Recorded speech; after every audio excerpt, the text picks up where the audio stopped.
우리 요한계시록 이제 3장에 있는 빌라델비아 교회에 대한 말씀을 함께 나누십니다. 우리가 아까 예배 첫머리에 제가 이제 본예배 목사님 말씀을 드리면서 여러 가지 사회의 부조리 또 여러 가지 사회의 악한 현상들을 보고 우리 그리스도인들이 가만히 있는 것이 옳은 것이냐 아닌 것이냐를 가지고 교회가 많이 논쟁을 해요. 근데 이제 저는 제가 성경을 공부하고 또 하나님께 받은 말씀은 우리가 뭔가 폭력적인 행동은 옳지 않다. 그게 어떤 동기의 정당이나 당위성을 가지고 있다 하더라도 그 과정에서는 결코 옳은 것이 아니다. 우리 성경이 우리가 바리새인들이나 서기관들이나 대제사장들의 어떤 부당함을 말은 하셨지만 그들에 맞서서 폭력적으로 그들을 제어하시진 않으셨고, 특히 이제 산상 마지막 그 감람산에서 기도하실 때에 베드로가 칼을 들어서 예수님을 붙잡으러 온 대제사장의 이제 군사들이죠. 그들을 또 귀를 칠 때에 주님이 이렇게 말씀하시죠. 금을 든 자는 금으로 망한다. 그런데 우리 여기에 또 한 가지 전제가 있습니다. 그럼 우리 그리스도인들은 뭘 할 것이냐? 아까 기도만 할 것이냐라고 말했는데, 우리가 기도하면서 뭘 해야 되는가 하면 내가 그리스도인이라는 삶의 표식을 세상에 드러내야 되죠. 이것이 이제 예수님께서 우리 산상수훈에서 말씀하신 세상의 빛이다라고 하는 말씀이거든요. 교회가 산 속에 있지 않냐고 산 위에 있다라고 하는 거예요. 산 속에 있다는 것은 세상에 드러나지 않고 감춰져 있다는 의미고, 산 위에 있다라고 하는 것은 모든 사람들이 다 볼 수 있도록 드러나 있는 존재. 십자가가 붉은 빛을 발하는 것이 왜 그렇겠습니까? 이것이 세상에 자신의 존재를 드러낸다라고 하는 거죠. 근데 우리 그리스도인들이 요즘 삶을 보면 굉장히 익명성을 많이 가지세요. 익명성을 가진다는 이야기는 내가 드러나기를 원치 않는다는 거죠. 여러 가지 이유가 있을 것입니다. 대부분 사람들이 예수를 믿지 않는데 또 교회 다니는 것을 싫어하는데, 특히 코로나 시대를 지나면서 우리가 많이 그런 부분이 많아졌거든요. 교회 다니고 목사라 그러면 욕을 먹으니까 너 그 교회는 아직도 예배드려 뭐 이런 식으로 우리가 비난을 받을 때니까 굉장히 우리가 이제 뒤에 숨어 있는 이런 부분들이 많죠. 근데 숨어 있다라고 하는 것은 무슨 말인가 하면 내가 진리를 행하지 않는다는 의미와 같습니다. 내가 그리스도인임을 드러낸다는 것은 단순히 내가 뭐 집에다가 무슨 뭐 교회 교패를 붙이고 내가 무슨 뭐 성경을 들고 다니고 식사할 때 기도하고 이런 의미가 아니라 내가 진리의 말씀을 내 삶 가운데 행하고 있다라고 하는 의미입니다. 그게 내가 그리스도임을 드러낸다라고 하는 것입니다.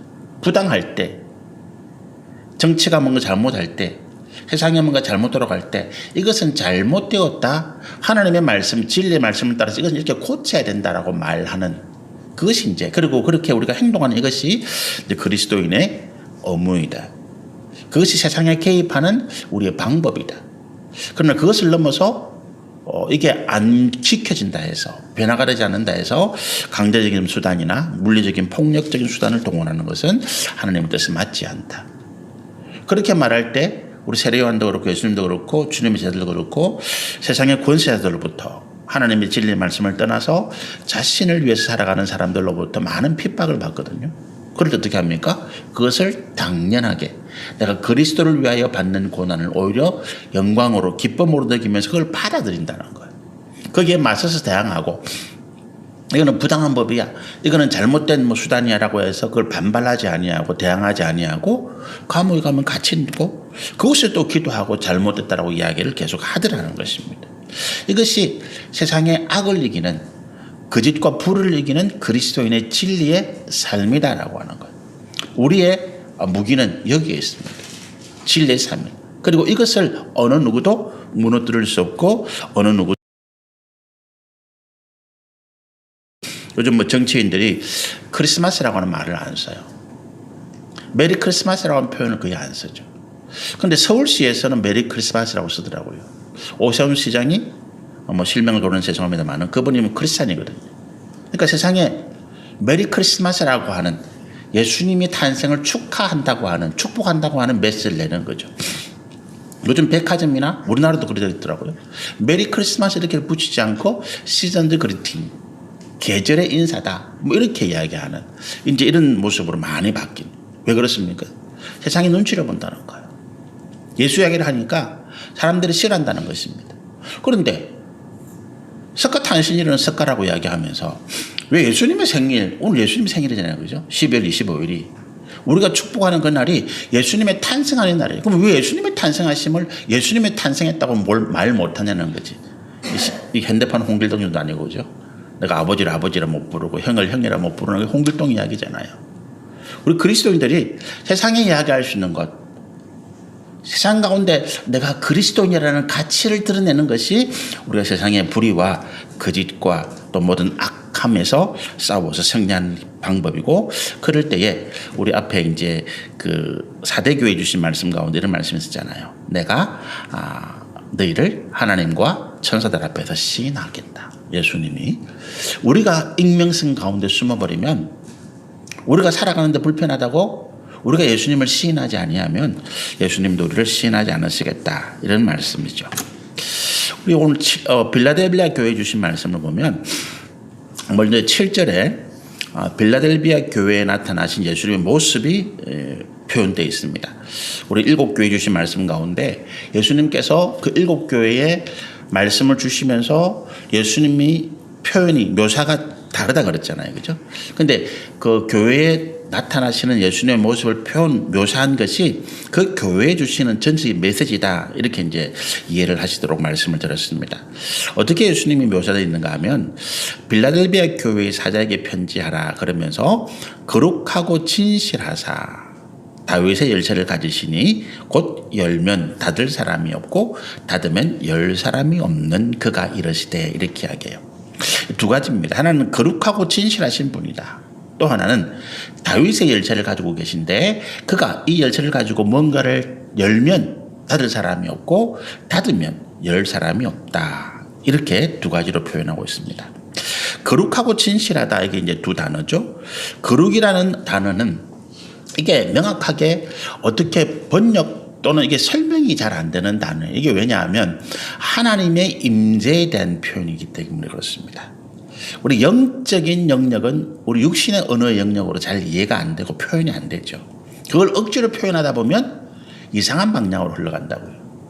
그래서 우리가 이 거룩이라는 단어가 어떤 의미냐, 그렇게 그 의미보다도 이 거룩이 성경에 나타날 때는 하나님께서 그곳에 임재하신 상태를 말씀하고 있다, 이렇게 생각하시면 돼요. 하나님께서 모세에게 내가 거룩하니 너희도 거룩하라 이렇게 말씀하실 때 모세와 함께 계시는 하나님의 임재의 상태거든요. 이사야서 6장에 그 성전에 하나님의 영광이 가득할 때 천사가 뭐라고 이야기합니까? 거룩하다 거룩하다 거룩하다 이렇게 말해요. 그 말을 우리가 어떻게 이해해야 됩니까? 하나님께서 이 성전에 지금 임하여 계신다라고 하는, 그게 거룩입니다. 그런데 성경에 보면 하나님은 죄인들, 악과는 함께 하지 않았어요. 하나님께서 소돔과 고모라를 살피시러 내려오시는 모습이 창세기 기록되어 있잖아요. 그죠? 근데 하나님께서 누구와 함께하고 계십니까? 아브라함이라고 하는 믿음의 사람, 의인과는 함께하고 말도 하고 계시는데 소돔과 고모라는 하나님이 안 가세요. 누구를 보내십니까? 천사를 보내시더라고요. 왜 하나님이 소돔과 고모라를 직접 안 보러 가실까요? 그곳이 죄악이 가득한 곳이기 때문에 거룩하신 하나님이 임재하지 않으신다는 거예요. 그래서 하나님이 안 가시더라는 거예요. 하나님의 사자, 천사를 보내셔서 그 소돔과 고모라의 모든 죄악된 형편을 살펴보도록 하시더라는 거죠. 그러니까 거룩하신 하나님이 지금 임재했다라고 하는 것은 이곳이, 그 하나님이 임재하신 곳이 하나님께서 기뻐하시는 의와 사랑과 공의가 선함이 충만한 곳이라는 의미죠. 교회가 거룩하다는 개념이 그것입니다. 교회에 하나님이 임재해 계시다라고 하는 거죠. 하나님께서 모세에게 하신 말씀, 내가 거룩하니 너희도 거룩하라. 우리가 어떻게 거룩할 수 있습니까? 우리가 정결하여서 하나님께서 우리를 하나님의 처소로 삼으실 만한 그런 곳이 준비되어질 때 하나님이 우리 삶에, 우리 삶 가운데, 우리 영혼 가운데, 우리 마음 가운데 임하셔서 우리가 거룩한 하나님께서 함께 하시는, 하나님이 임재하시는 그런 존재가 된다라고 하는 이야기죠. 그러니까 하나님이 우리 가운데 너희도 거룩하라라고 이야기할 때 우리는 하나님처럼 되는 것이 아니라 하나님께서 임하실 수 있는 성결한 존재가 되어져라 라고 하는 의미로 우리가 이해를 하시면 된다라고 하는 거예요. 그러니까 예수님께서 빌라델비아 교회를 향해서 나는 거룩하다라고 이야기할 때 이 빌라델비아 교회 상황이 좀 어떻다고요? 그 박해와 고난과 고통 가운데서 믿음을 저버리지 아니하고 정결함을 지키고 하나님께서 임하실 만한 충분한 믿음의 역사가 넘치는 곳이다. 칭찬이죠. 그런 말씀이죠. 그리고 진실하다. 진실은 또 어떤 의미입니까? 이게 우리가 진실하다? 이걸 진실이라는 단어를 그냥 이해하는 것보다 반대적인 개념을 가지고 와서 이해하는 게 좀 빠르죠.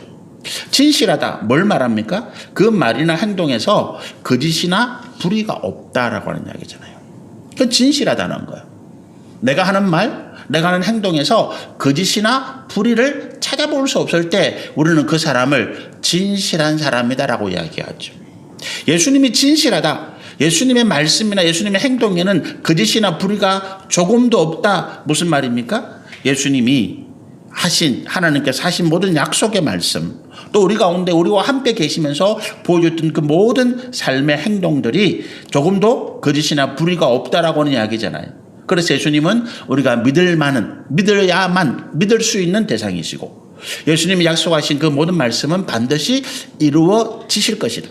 그런데 빌라델비아 교회를 향해서 내가 진실하다라고 이야기할 때 내가 너희에게 한 모든 약속을 반드시 지키마라고 하는 그런 예수님의 선포죠.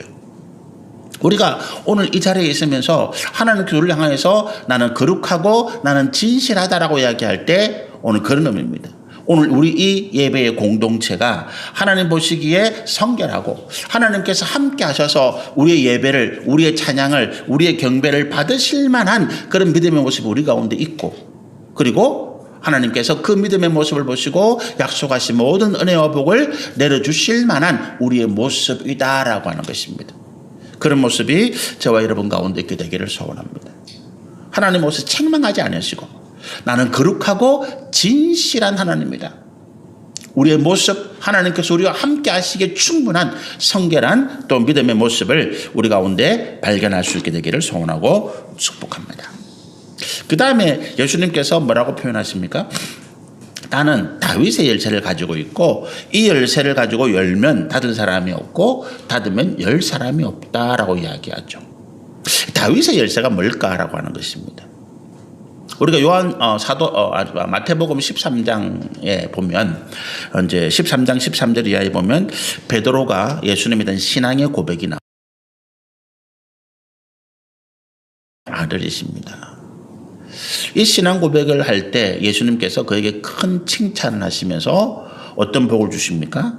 네가 땅에서 무엇이든지 매면 그대로 매일 것이고 풀면 천국에서도 풀릴 것이다. 천국 열쇠를 내가 너에게 주노라 이렇게 말씀하죠. 그래서 이 베드로가 예수님으로부터 천국 열쇠를 받았다. 이렇게 성경에 이제 직접적으로 기록되어 있는데 로만 가톨릭 이제 그러니까 우리가 말하는 천주교에서 자기들 로만 가톨릭의 수장인 교황이잖아요. 교황이라고 부르죠. 근데 저는 개인적으로 교황이라고 하는 이름 자체가 하나님 앞에 대한 도전적인 성경이 있는 것 같아. 왕은 하나님이신데 교황은 뭡니까? 교회의 황제거든. 교황이라는 말이 교회의 황제라는 이야기예요. 세상의 황제의 그 중세 시대에 교회의 수장인 교황과 세상의 정치의 우두머리인 황제가 서로 권력을 다투었거든요. 그래서 이제 우리 세계사를 보면 간호사의 권력이라 그래서 중세 시대에 그 당시 이제 유럽을 통합해서 다스리고 있던 그 황제가 로마 교황과 대립하다가 로마 교황이 그를 파문시켜버려요. 파문이라는 게 뭔가 하면 너는 이제 교인이 아니다는 거지. 너는 하나님의 백성이 아니다는 거지. 이게 그런데 정치적으로 사회적으로 굉장히 사형선고나 마찬가지. 실제 생명을 끊는 건 아닌데 그가 정치적으로 사회적으로 그건 하나님의 보호를 못 받고 있다. 기독교 사회에서 이것만큼 무슨 말이 없는 거거든요.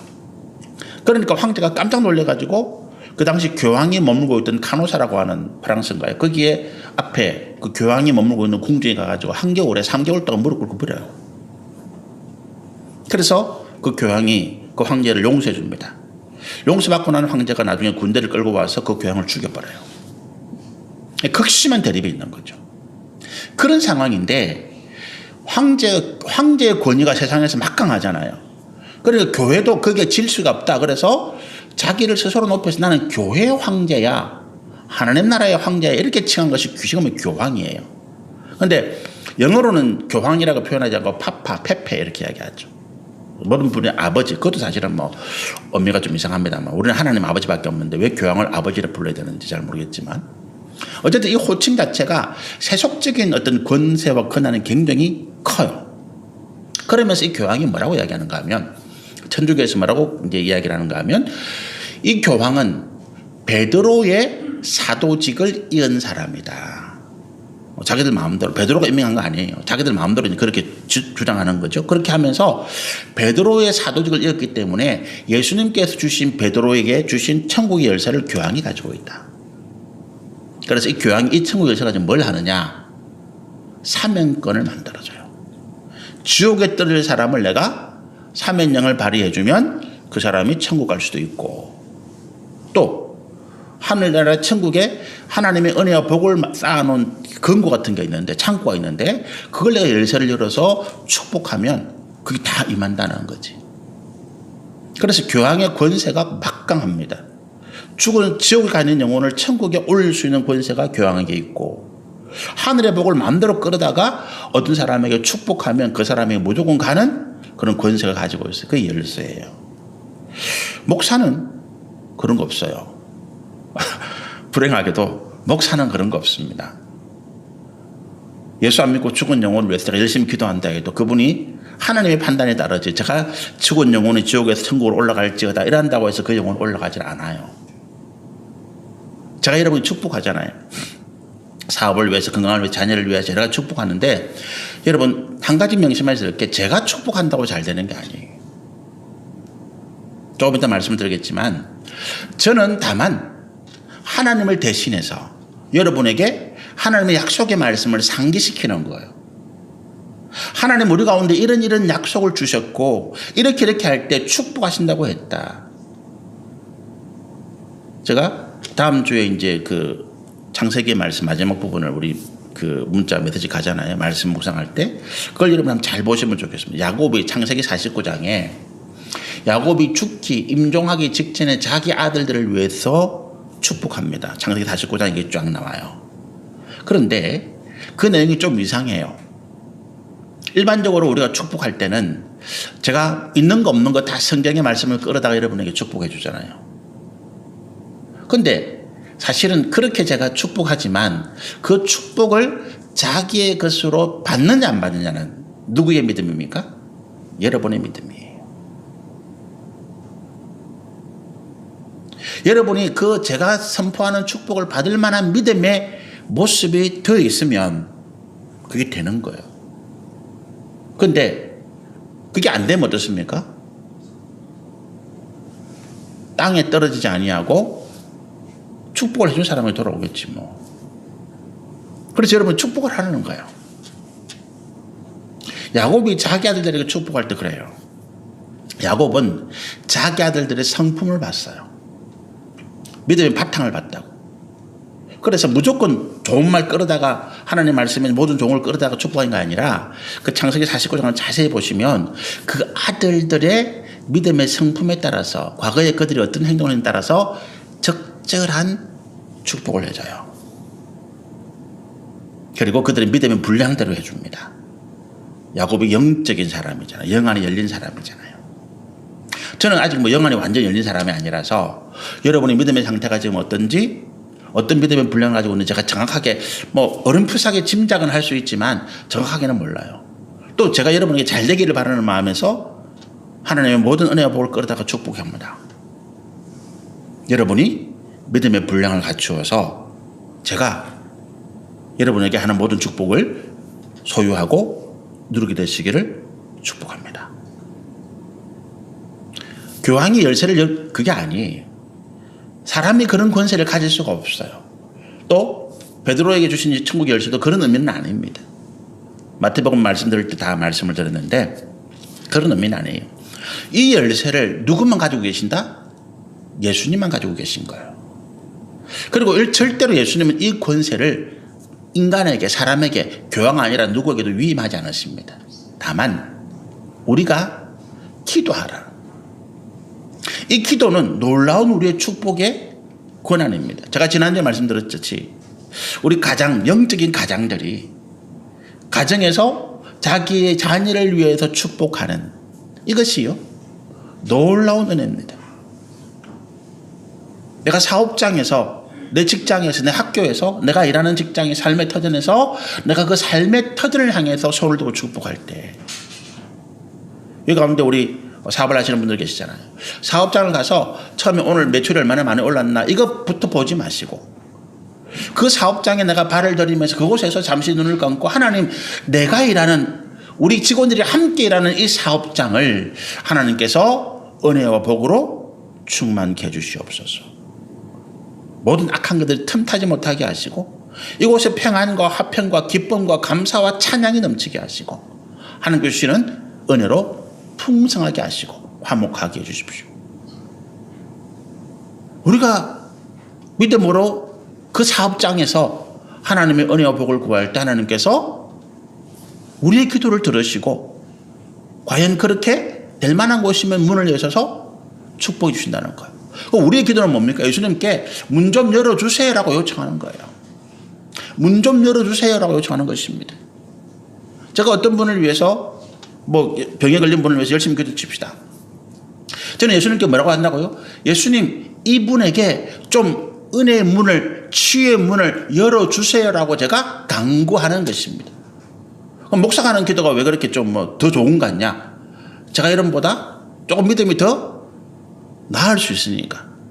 목사라도 믿음이 형편없다 그러면 여러분 가운데 더 믿음이 좋은 분들이 기도할 때 또 그 기도에 믿음의 역사가 일어날 수도 있죠.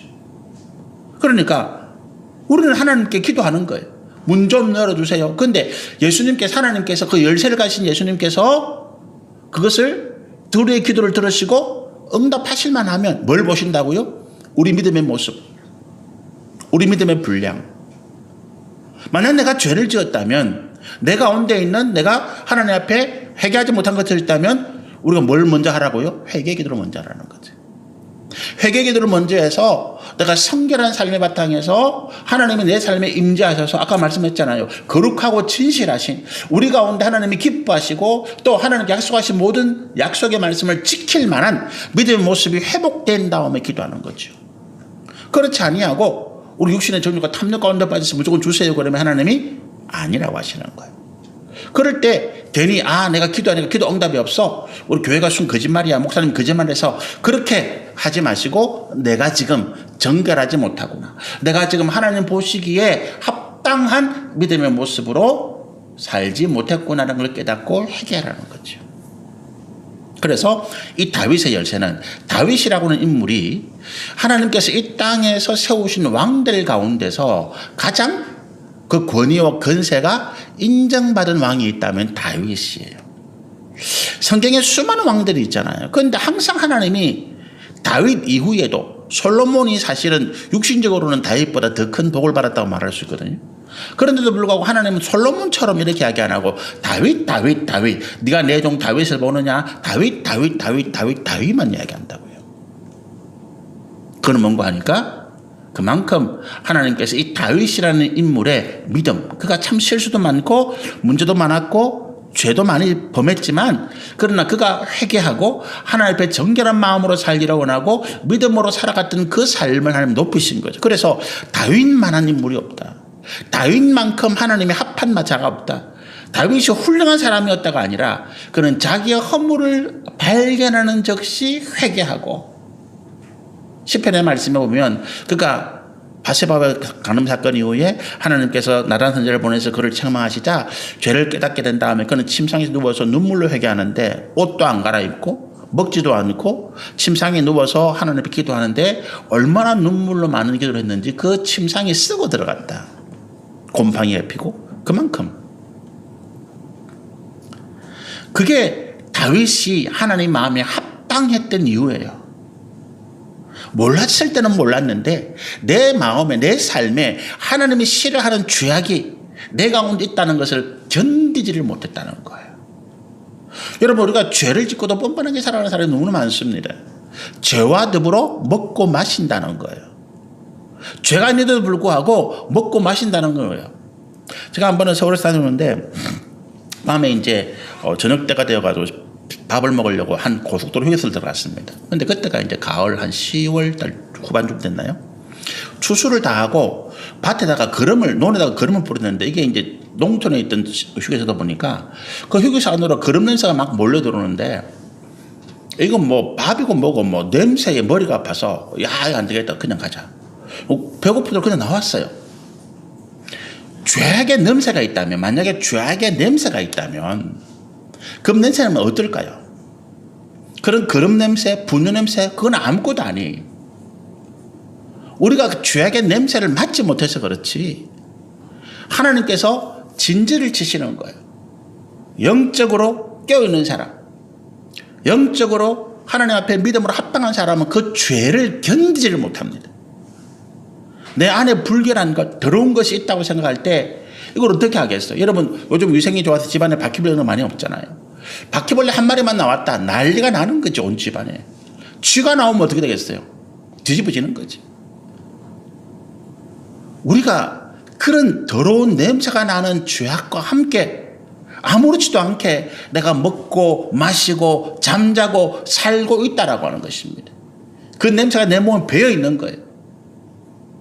우리가 빌립보서에 보면 그리스도의 향기라고 하는 표현을 쓰잖아요. 빌립보서가 아닌가? 우리가 예수님, 사도 바울이 우리를 뭐라고 표현합니까? 고린도후서 2장인가요? 우리는 그 그리스도의 향기라. 하나님께서, 그리스도께서 내 안에 있기 때문에 내 안에 그 거룩하고 진실한, 영적으로 그 냄새를 맡을 때 정말로 달콤한, 꿀보다 더 달깃한 그런 냄새가, 향기가 우리 가운데 난다는 거예요. 그럼 거꾸로 우리 안에 정욕과 탐욕과 죄악이 가득할 때 우리에게 어떤 영적인 냄새가 나겠습니까? 가까이 접근할 수도 없는 악한 냄새가 나더라는 거죠. 여러분, 그래서 오늘 예수님께서 이 다윗의 열쇠라고 하는 걸 표현하시는 거예요. 다윗만큼 하나님의 마음에 합당한 자가 없었다.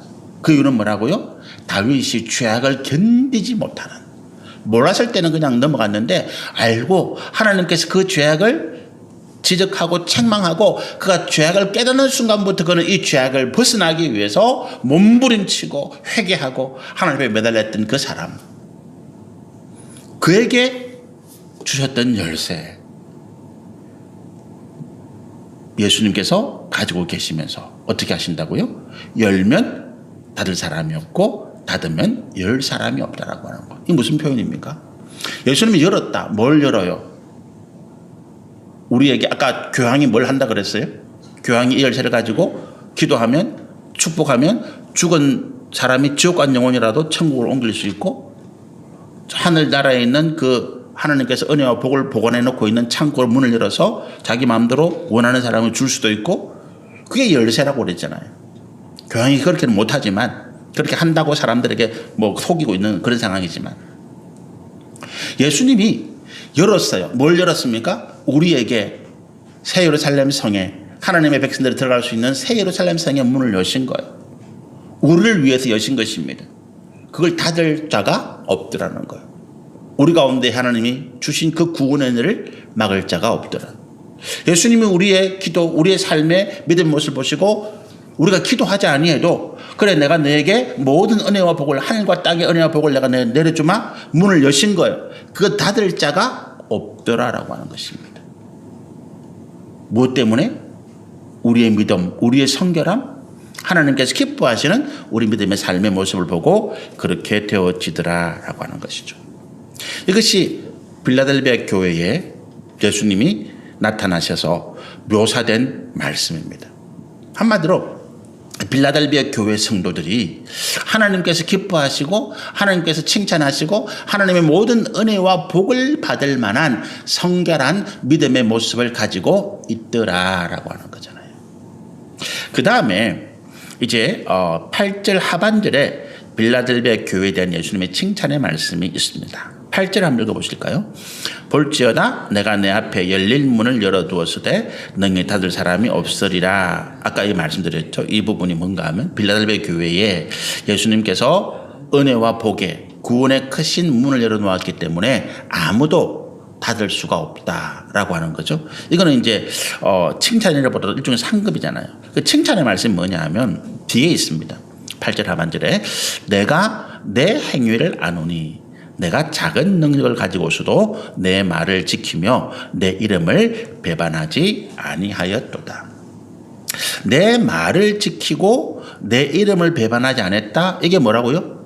우리가 이 죄악된 세상 가운데 또 여러 가지 환난과 고난과 고통이 예수 믿는 것 때문에 당하는 그런 시절에 믿음을 지키고 세상의 정욕과 탐욕 가운데 자신을 더럽히지 아니한 순결한 성결함을 지키고 있는 모습이잖아요. 그럴 때에 예수님이 칭찬하시죠. 예수님이 우리를 칭찬하신, 하나님 우리를 칭찬하신 이거예요. 우리가 어떤 결과를 가지고 이야기할 때 우리가 하나님이 원하시는 결과를 자꾸만 육신적인 세상적인 어떤 언어를 이용해서 뭔가 거창하고 크고 위대한 업적 자꾸 이런 거를 생각을 해요. 그런데 처음에 제가 말씀드린 것처럼 영적인 하나님 나라의 어떤 일들을 우리가 세상의 언어로 표현하다 보면 이상한 방향으로 자꾸 흘러간다는 거예요.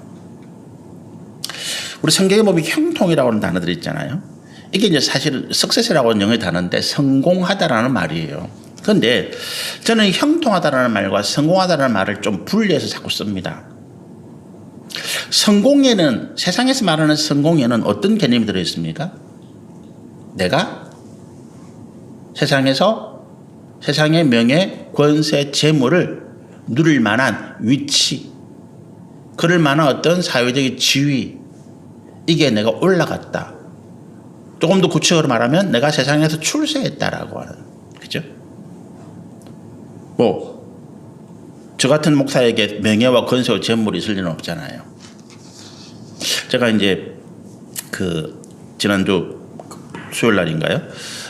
극동방송에 이제 소망의 기도를 같이 또 진행하는데 어떤 분이 이제 자기 아들이 이제 신대원 시험을 보았는데 준비해서 그 시험에 이제 잘 할 수 있도록 이제 합격할 수 있도록 그렇게 기도를 부탁을 해요. 그래서 제가 이제 요즘 이제 그 신대원의 경쟁률이 목사가 되기 위해서 가야 할 신학대학원이죠. 신학대학원의 경쟁률이 형편없어요. 이제 수도권에 있는 신학대학원은 그나마 뭐 정원을 채우는데 여기 이제 지방 쪽에 있는 신학대학원들은 거의 미달이거나 또는 어쨌든 억지로 정원을 채운다 해도 뭐 30대, 20대, 뭐 40대 이런 분들은 거의 못 보고 50대, 60대 분들이 주죠. 맞나요? 우리 여기 계신 두 분 전도사님도 이제 부산신학교라고 뭐 상대적 아니에요? 부산 장로의 신학대학교. 보통 우리가 부산신학교로 이야기합니다. 따로 있습니까? 어쨌든 간에 뭐. 근데 그러다 보니까 그래요, 현실적으로. 근데 이게 신학대학원의 입학 지원율이 낮고 신학대학원에 진학하려고 하는 젊은이들이 없다는 것을 요즘 목사님들 굉장히 탄식해요. 앞으로 교회 목회를 어떡하지? 근데 저는 개인적으로 이게 정상이다라고 봐요. 제가 언제나 말씀드렸나요? 제가 이 1999년도에 신대원 시험을 칠 때 그때 경쟁률이 7대 1이었다고요.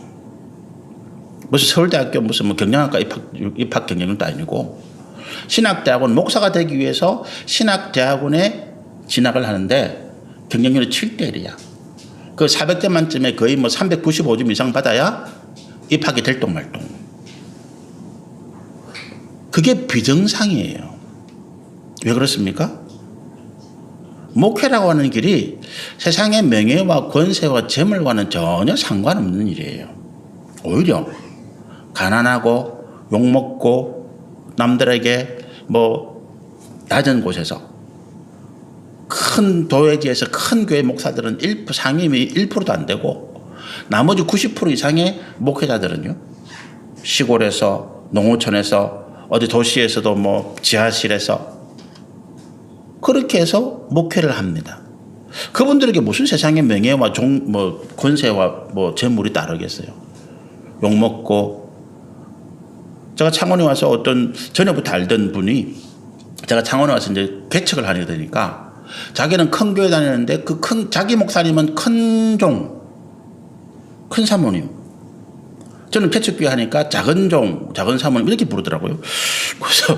그래서 제가 좀 기분은 나빴는데 어떡하겠어요. 그렇게 부르는데 본인은 그렇게 판단하고 있는데. 우리 성도들 가운데서도요.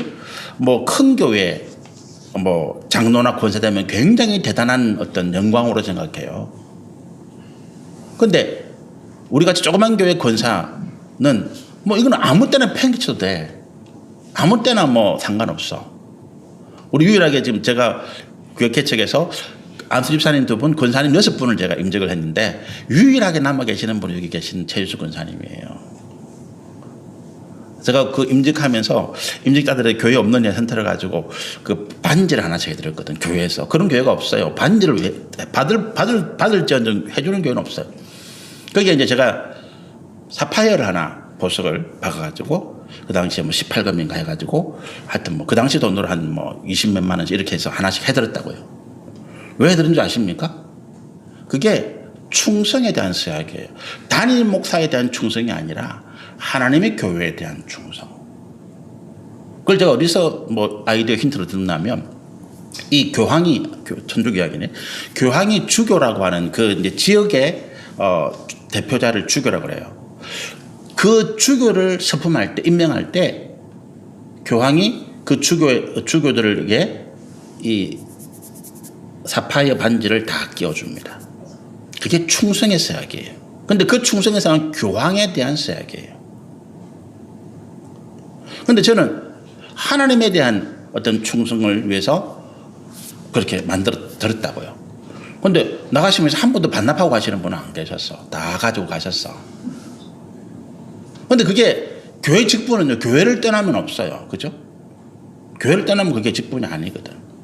근데 왜 그렇게 됐는가 하니까 이게 우리가 신앙생활 가운데서 언년 중에 세상의 명예와 권세와 재물, 성공이라고 하는 어떤 그런 가치관념들이 우리 가운데 들어온 거예요. 그래서 적어도 창원에서 몇몇 큰 교회, 내가 거기 권사다 장로다 하면 어디 가서도 큰 소리 쳐요. 큰 소리 팡팡 치고, 어디 시골 교회, 도시에 조그마한 교회 장로다 하면 가서 노예 같은 데 가면 기죽어요. 구석에 처박히고. 잘못되어진 가치관 때문에 그렇더라라고 하는 것입니다. 예수님 뭐라고 말씀하세요? 내가 내 행위를 아노니 내가 적은 능력을 가지고, 이 적은 능력이라는 뭐예요? 그런 거예요, 지금. 세상의 철처럼 뭔가 스펙이 좋아야 뭔가 큰 일을 맡기고. 저도 가끔씩 한번 그런 생각을 해봤어요. 이게 택도 아닌 이야기지만, 하나님 나를 국회의원 대통령 시켰으면 내가 지금 정치인보다 훨씬 잘할 텐데. 그런데 왜 세상에서 사람들이 저를 어떤 장관 후보감이나 연락 이렇게 안 할까요? 그 대통령실에서. 나 같은 사람의 능력을 인정을 안 해주는 거지. 스펙이 안 되니까. 그렇잖아요. 적어도 장관 정도 하려면 서울대학교를 나오든지 아니면 연대 고대를 나오든지 아니면 그러면서 오랫동안 변호사를 하든지 뭔가 큰 사업체에서 뭔가 뭘 하든지 세상에서 뭔가 이름과 명성을 날린 그런 어떤 기준이 돼야 이번에 장관 후보대에 올라갔는데 이런 식으로 전화라도 하는 받죠. 그게 아니면 안 된다니까. 세상에서 원하는 능력은 뭡니까? 큰 거예요. 화려한 것입니다. 남들보다 더 많은 것을 가지고 있을 때 그 사람의 능력이 있다라고 말하죠. 근데 하나님 어떻게 하신다고요? 적은 능력. 하나님의 일을 하는 데 있어서 능력은 고려할 가치가 아니다라고 하는 것을 말씀하는 거예요. 그러니까 저 같은 사람도 지금 하나님 일을 한다고 목사한다고 하고 있겠죠. 하나님 뭔가 큰 능력, 큰 스펙을 원하셨다면 저는 신등 붙지도 못하고 어디 가서 목사라고 명함도 내지지 못한 사람일 거예요. 예수님 뭐라고 칭찬하십니까? 네가 적은 능력을 가지고도 내 말을 지키고 내 이름을 배워하지 않았다. 우리의 믿음을 지키고 우리가 성결함을 지켜나가는 데는 능력은 아무 고려의 가치가 아니. 부자라고 성결한 사람입니까? 가난한 사람이라고 믿음이 없는 사람이에요? 대통령이 만약에 우리 김영삼 대통령, 이명박 대통령, 전 대통령들이 기독교인들이에요. 그분들이 대단히 믿음이 좋은 사람이었습니까? 김영삼 대통령 이런 말하면 죄송하지만 청와대에 그분이 이제 갔을 때 나라에 막 지진이 나고 막 혼란스러웠어요. 그러니까 세간에서 어떤 내용이 나왔는가 하면 박정희 대통령 시절에 청와대에 경주에서 옮겨온, 경주에서 이제 발굴하다가 발견된 불상 하나를 청와대 앞들에 딱 옮겨놨는데 김영삼 대통령이 이거를 기독교인이라 세종에 가서 표를 얻기 위해서 이 개를 받았어요. 향을 가지고 이렇게 팔뚝에 하나씩 이렇게 그 교회로 치면 세례죠. 네가 이런 계명을 지키겠느냐? 불살생 지키겠습니다. 그러면 하나 콕 찌르고 향으로 이렇게 찢어요. 그게 수계라 그래. 불교에서 그걸 했어요. 그분이 이명옥 권사님인가? 공식적으로 뉴스도 나오고 그랬어요. 왜 그랬었겠어요? 표 받으려고. 능력이 많다고 좋은 믿음이 꼭 아니더라는 거예요. 능력이 없다고 하나님 앞에서 인정받지 못하는 믿음이 아니더라는 거예요. 믿음의 분량이죠. 여러분 이게 2점 이런 게 있잖아요. 그릇이 적으면 채울 양이 적어. 큰 물동이를 채우려면 엄청나게 고생해서 물을 부어야 되는데 요만한 종지 하나는 그건 뭐 간단하게 채울 수 있거든. 내가 믿음의 분량이 적다. 원망하고 불평할 것이 아니라 하나님 내 이 작은 종지에 하나님의 은혜를 채워주십시오. 내가 이걸 지키겠습니다. 믿음의 분량이 크다 적다. 다시 말하면 내 능력이 크다 적다 이거를 따지기 전에 이 적은 능력을 내가 지켜서 이걸 내가 빼앗기지 아니하고 하나님 나라와 그 을을 위해서 내가 쓰임되게 해주십시오. 이것이 하나님께서 기뻐하시는 믿음의 모습이다. 빌라델비아 교회가 그렇더라라고 하는 것입니다. 여기까지 우리 말씀을 나누시죠. 나머지 부분은 또 다음 주에 함께 나누시면 좋겠습니다. 주님이 뭐라고 말씀하신다고요? 이 빌라델비아 교회에 칭찬만 하시잖아요. 야, 내가 너에게 하늘과 땅의 모든 복을 열어두었다. 얼마나 좋은 말씀이에요. 내가 너를 영원한 하나님 나라의 영생을 누리기로 이미 내가 확정했다. 얼마나 좋은 말씀입니까? 뭐 때문에 그렇더라고요?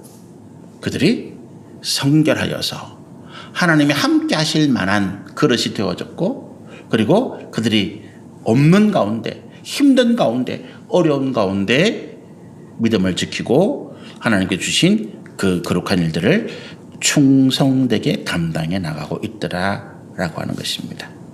우리 함께 기도하겠습니다.